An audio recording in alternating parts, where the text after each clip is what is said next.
In the latter part of the reign of Queen Bess there was an honest, industrious countryman named Meanwell, living upon a small farm which he held under Sir Peter Gripe, a very hard, covetous landlord, who was persuaded by one of his richer tenants, Hugh Graspall, as greedy as himself, to take away the lands held by Meanwell and other poor tenants, and let him have them to increase his own large farm. When Meanwell was thus cruelly turned out of his little farm, which had enabled him to support a wife and 2 young children, called Tommy and Marjorie, he tried in vain to find another cottage with land. Care and misfortune soon shortened his days, and his wife, not long after, followed him to the grave. On her deathbed she did not repine at her losses and sufferings, but humbly prayed that heaven would watch over and protect her helpless orphans when she should be taken from them. At her death, these poor children were left in a sad plight, and as there were but few people in the village of Moldwell, where they lived, able to befriend them, they could get no regular meals, and had to make all sorts of shifts to keep themselves from starving. At times, indeed, they were obliged to put up with the wild fruits and berries that they picked from the hedges.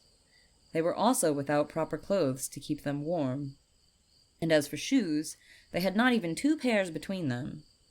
Tommy, who had to go about more than his sister, had a pair to himself, but little Marjorie, for a long time, wore but 1 shoe. These 2 children, in all their trials, never ceased to love each other dearly, nor did they forget the good lessons which their kind mother had taught them. And well did they deserve her anxious love, and the earnest prayers she had offered up to heaven for their welfare. They never murmured, nor even thought of taking anything from their neighbors, however hungry they might be, but were always looking out for some sort of work, although but little of it did they get. But this hard lot really befell them for their good, for without it, how could their excellent qualities have been so well brought out, and their praiseworthy conduct have become the talk of the village? Heaven, indeed, had heard their dying mother's prayers, and had watched over and protected them through all their troubles. Relief was at hand, and better things were in store for them. It happened that Mr. Goodall, the worthy clergyman of the parish, heard of their sad wandering sort of life, for they were without a home, and had generally to sleep in some barn or outhouse, and so he sent for the 2 children, and kindly offered to shelter them until they could get regular work to do.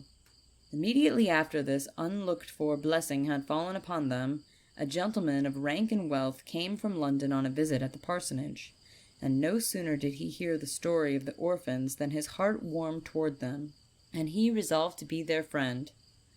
The first thing he did was to order a pair of shoes to be made for Marjorie, and he also placed money in her hand to buy good and suitable clothes with. But he did much more than this for Tommy. Not only did he get clothes for him, but he offered to take him to London if he would consent to go, promising to put him in a way to do well by going abroad, after he had acquired sufficient knowledge to fit him for such a step.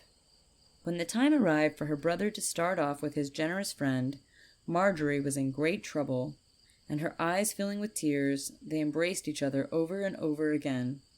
But Tommy, in order to comfort his weeping sister, promised he would not fail to come over to Moldwell to see her when he should return from foreign countries.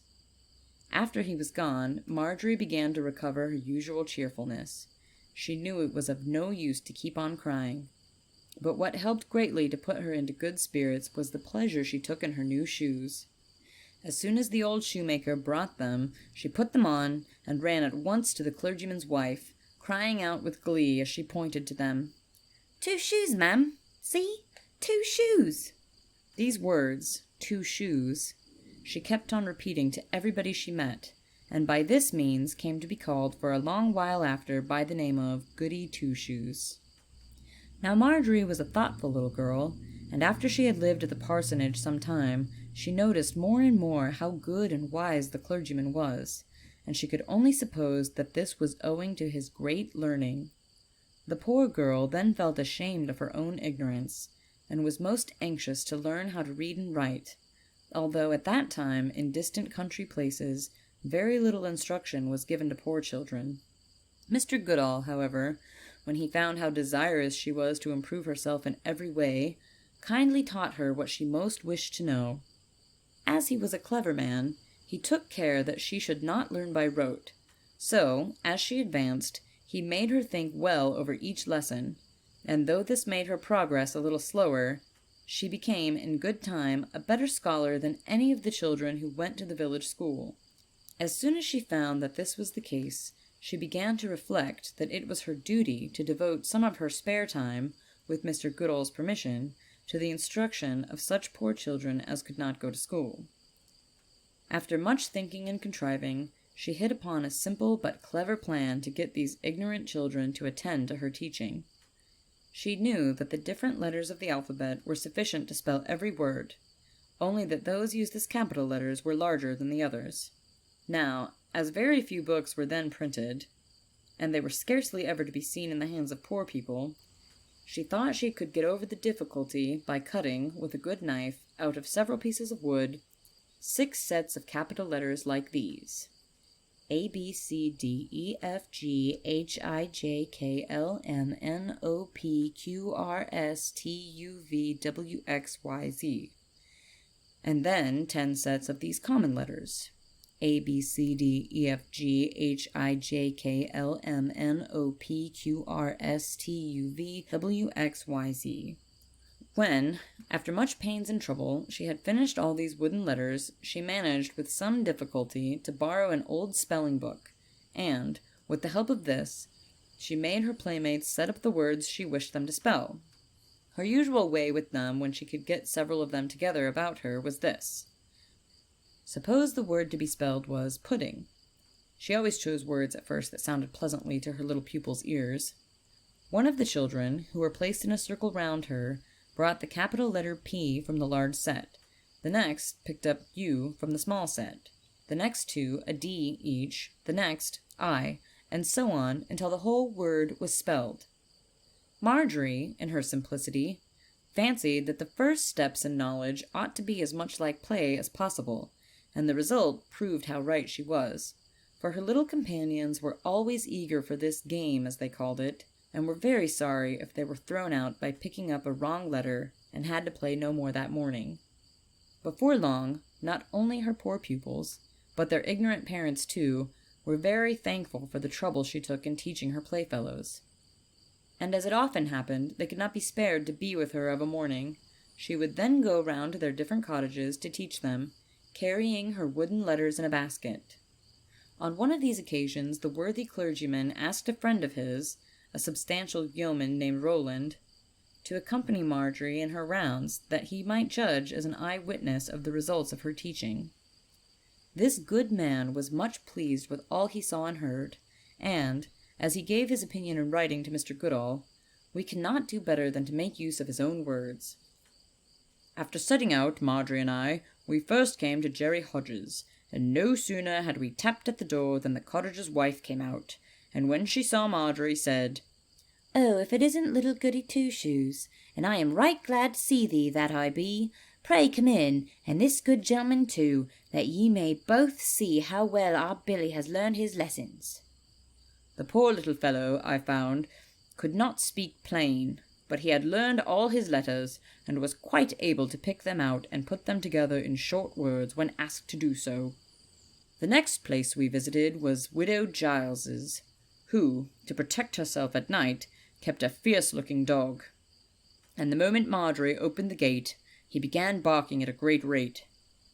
This called out his mistress, who scolded him sharply for daring to bark at Goody Two Shoes. After quieting the noisy cur, she asked us in, and seemed very proud to show how clever her little Sally was in learning her lessons. Indeed, I found the child was very ready at spelling, and she pronounced the words clearly and correctly also. Then we called at Toby Cook's cottage.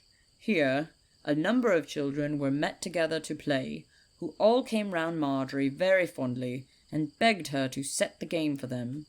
She then took out her wooden letters from her basket, and asked the girl who was next to her what she was to have for dinner. "Apple pie," she answered, and went to look for a capital A. The next 2 produced a P each, and so they went on until they had spelled apple pie complete. Other words were given by the children, chiefly the names of things they liked and were used to, such as bread, milk, beef, etc., which were for the most part spelled carefully, very few mistakes having been made, until the game was finished. After this, she set them the following lesson to get by heart. He that will thrive must rise by 5. He that has thriven may lie till 7. Truth may be blamed, but cannot be shamed. Tell me with whom you go, and I'll tell you what you do. A friend in need is a friend indeed. Love your friends who are true, and your friends will love you. Marjorie next took me to see Kitty Solon. This little girl used to be very self-willed and vain, because she could dress more finely than the poor cottagers' children. I was glad to see, however, that she paid attention to Marjorie's good advice, and I hear it generally reported that Madge has done wonders by setting her an example of humility and kindness, and that she has much softened her stubborn heart. On our way homeward, we saw a well-dressed gentleman sitting under a couple of great trees at the corner of the rookery. He had a sort of crutch by him, and seemed to be ailing. But perhaps this was partly put on, that he might try Marjorie's wit, for as soon as he saw us, he called out to her to come near him, and then said, more in jest than in pain, "Pray, little maid, can you tell me what I must do to get well?" "Yes, good sir," she replied readily. "Go to bed when the rooks do, and get up with them at morn. Earn, as they do, what you eat, and then you will get health and keep it." The gentleman seemed quite taken with the good sense of her reply, and with her modest look, too, and begged her to accept a small silver coin as a token of his regard for her merit. One day, as Marjorie was coming home from the next village, she met with some wicked, idle boys who had tied a young raven to a staff, and were just about to make a victim of the poor thing by throwing stones at it. She offered at once to buy the raven for a penny, and this they agreed to. She then brought him home to the parsonage, and gave him the name of Ralph, and a fine bird he was. Madge soon taught him to speak several words, and also to pick up letters, and even to spell a word or two. Some years before Margaret began to teach the poor cottagers' children, Sir Walter Weldon, a wealthy knight living in the neighbourhood, had set up an elderly widow lady, who had seen better days, in a small school in the village of Moldwell, that she might teach the children of those who could afford to pay something toward it. This gentlewoman, whose name was Grey, was at length taken seriously ill, and was no longer able to attend to her duties. When Sir Walter heard of this, he sent for Mr. Goodall, and asked him to look out for someone who would be able and willing to take Mrs. Grey's place as the mistress of the school. The worthy clergyman could not think of one so well qualified for the task as Marjorie Meanwell, who, though but young, was grave beyond her years, and was growing up to be a comely maiden, and when he told his mind to the knight, Marjorie was chosen by the latter at once as the successor of poor Mrs. Grey. Sir Walter continued to be very good to the sick widow until she died, which happened shortly afterward. He likewise built a larger schoolhouse for Marjorie's use. This she needed, for she would have all her old pupils without payment about her that liked to come to the school, as well as the regular scholars belonging to it. From this time no one called her Goody Two Shoes, but generally Mrs. Marjorie, and she was more and more liked and respected by her neighbors. Soon after Mrs. Marjorie had become mistress of the school, she was lucky enough to save a dove from the hands of some cruel boys, who were tormenting the poor creature, and she called him Tom, in remembrance of her brother now far away, and from whom she had heard no tidings ever since he left her. But in those bygone days writing letters was not much practised, and there was no such thing as a post-office to be seen anywhere. Tom learned to pick up a few letters, but he was not so clever as her old favourite Ralph, and of course could not be taught to utter a single word. About this time a lamb had lost its dam, and its owner was about to have it killed. When Mrs. Marjorie heard of this, she bought the gentle creature of him and brought it home, thinking to please and benefit her pupils by putting such an example before them of going early to bed. Some neighbors, finding how fond of such pets Mrs. Marjorie was, presented her with a nice playful little dog called Jumper, and also with a skylark. Now Master Ralph was a shrewd bird, and a bit of a wag, too, and when Will the Lamb and Carol the Lark made their appearance, the knowing fellow picked out the following verse to the great amusement of everyone. "Early to bed and early to rise is the way to be healthy, wealthy, and wise." Mrs. Marjorie was ever on the lookout to be useful to her neighbors. Knowing more than they did, she was often able to give them good advice, and to save them from losses which they were about to incur through their own ignorance. Many of these good folks depended much on their hay. Now, a traveler coming from London had presented Mrs. Marjorie with a new kind of instrument, a rough-looking barometer, very inferior to those now used, by the help of which she could often guess correctly how the weather would be a day or two beforehand. She made herself so useful indeed that they all came to her for advice, and profited by it in often getting in their hay without damage, while much of that in the neighboring villages was spoiled. This caused a great talk about the country, and so provoked were the people of the distant villages at the better luck of the Moldwell folks that they accused Mrs. Marjorie of being a witch, and sent old Nicky Noodle, a numbskull and a gossiping busybody, to go and tax her with it, and to scrape together whatever evidence he could against her. When this wiseacre saw her at her school door, with her raven on one shoulder, and the dove on the other, the lark on her hand, and the lamb and little dog by her side, the sight took his breath away for a time, and he scampered off, crying out, "A witch! A witch! A witch!"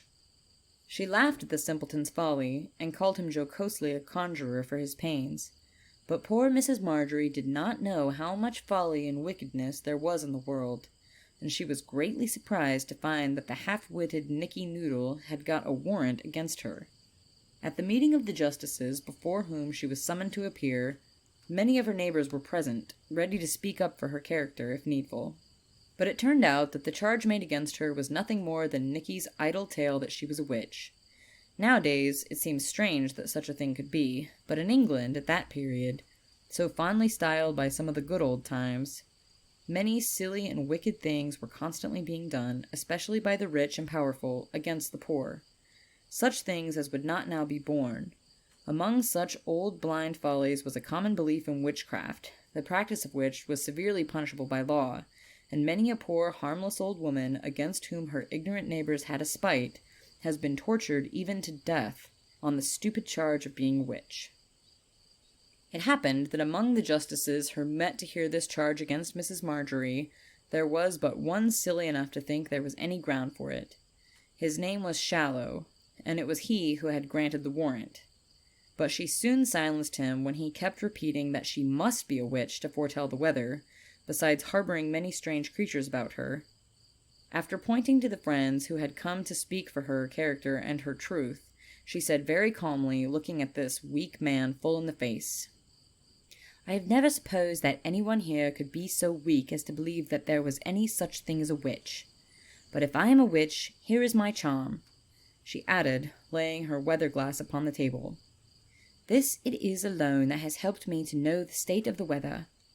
And as for my animal companions, your worship even might profit, as I have done, by their good example.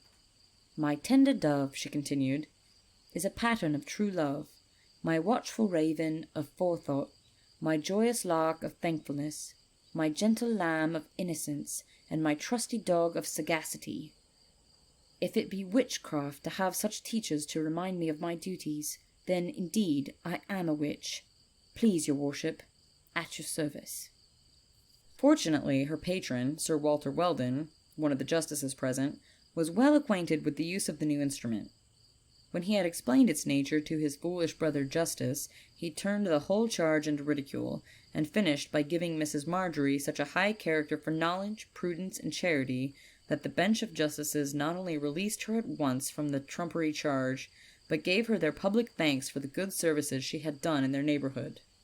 One of these gentlemen, Sir Edward Lovell, an intimate friend of Sir Walter's, conceived indeed so high an opinion of her virtues and abilities, that having been lately left a widower, he offered her very liberal terms if she would consent to come to his house, take the management of it, and educate his daughter also. She respectfully declined this handsome offer, for she thought it was her duty to continue teaching the children of the poor, who but for her, she feared, would remain in ignorance. Several months after this, Sir Edward fell ill and was for some time in a state of danger. He then repeated his request that Mrs. Marjorie would come to take charge of his house, now that he was quite unable to manage it, and look after his dear children. The thoughtful young woman then took counsel with her kind old friend, the clergyman, and by his advice she agreed to undertake the proposed employment until Sir Edward's restoration to health. She completely won that gentleman's respect and admiration by her skill and tenderness in nursing him through the remainder of his illness, and by the great care she took of his children. All the members of his household loved her for her goodness. By the time that Sir Edward fully regained his health, he had become more and more attached to Mrs. Marjorie. He thought she could hardly be matched for propriety of conduct, for good sense, and for sweetness of temper. And with all this he fancied, too, that she had not her equal anywhere for good looks. It was not then to be wondered at that when she talked of going back to her school, he should feel dull and melancholy, nor that, after due reflection, he should offer her his hand in marriage. We know already how modest and free from vanity and false pride Mrs. Marjorie was. This proposal, therefore, took her quite by surprise, and so undeserving did she think herself of the honor intended her, that at first she was inclined not to accept it. But this her rich suitor would not hear of, and as her true friends, Sir Walter and Mr. Goodall, tried hard to persuade her to accept Sir Edward's hand, telling her she would then be enabled to do many more good works than she had ever done before, she at last yielded. She had not at all objected because she did not like Sir Edward, for she really loved and admired him as he deserved, but only because she feared it was not her duty to leave her old humble friends to be a fine lady. All things having been settled, and the day fixed, the great folks and others in the neighborhood came in crowds to see the wedding, for glad they were that one who had, ever since she was a child, been so deserving, was to be thus rewarded. Just as the bride and bridegroom were about to enter the church, their friends assembled outside were busily engaged in watching the progress of a horseman handsomely dressed and mounted, and as gay in appearance as a courtier, who was galloping up a distant slope leading to the church as eagerly as if he wanted to get there before the marriage should take place. When all was in readiness for the holy ceremony to commence, and the clergyman just going to open his book, a strange gentleman, richly dressed, no other, indeed, than the horseman who had been before noticed by the crowd, rushed into the church, calling out that they should stop the marriage. All were astonished at this interruption, particularly the couple about to be united, each of whom the stranger immediately addressed apart. During this parley, the bystanders were more and more surprised, especially when they saw Sir Edward standing almost speechless, and his bride crying and fainting away in the stranger's arms. But this seeming grief was soon over, and was presently converted into a flood of joy. This gentleman, so elegantly dressed, proved to be no other than Marjorie's brother, our former acquaintance, little Tommy, now Mr. Meanwell, just returned with great honor and profit from a distant foreign country. As soon as the news reached him that his sister was going to be married, he resolved to take horse from London, where he then was, and try to reach the spot in time to find out whether it was a suitable match for one so dear to him as Marjorie was, and to whom he was now able to give a fortune if she needed it. All was soon explained, and the loving couple were then returned to the altar and were married to the satisfaction of all present. After her happy marriage, Lady Lovell continued to practice all kinds of good. She was not content in giving largely in the way of charity, but she constantly went about visiting the poor, cheering them up and helping them in their troubles and comforting them in sickness. She took great pains in increasing and improving the school of which she had been the mistress, and placed there a poor but worthy scholar and his wife to preside over it. She lived happily with Sir Edward for many years, and as her life had been regarded as the greatest blessing, so her death was looked upon as the greatest calamity that had befallen the neighborhood for many years.